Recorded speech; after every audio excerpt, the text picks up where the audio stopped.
उसे कानून के दायरे में रहकर काम करना होगा। ये बात सुप्रीम कोर्ट ने कही है। सुप्रीम कोर्ट ने यह भी बताया है कि prevention of money laundering act PMLA के मामलों में दोष सिद्धि की दर 10% से भी कम है।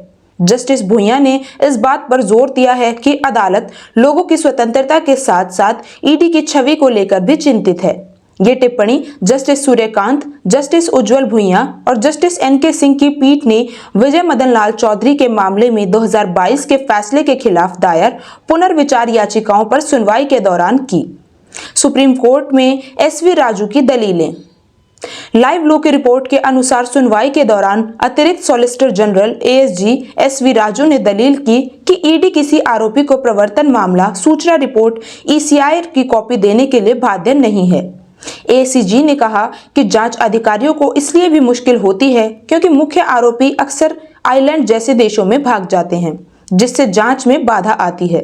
सुप्रीम कोर्ट ईडी चेतावनी, आप बदमाशों की तरह काम नहीं कर सकते।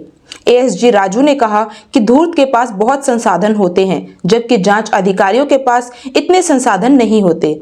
इस पर जस्टिस भुइयां ने जवाब दिया, आप बदमाशों की तरह काम नहीं कर सकते हैं, आपको कानून के दायरे में रहकर काम करना होगा।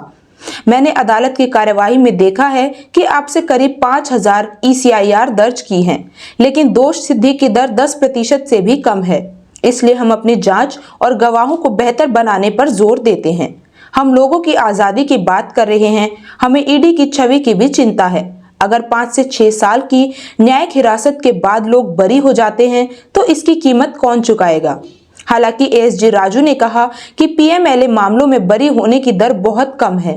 उन्होंने ये भी कहा कि इन मामलों की सुनवाई में देरी इसलिए होती है क्योंकि प्रभावशाली आरोपी वकीलों की एक टीम रखते हैं जो कार्यवाही को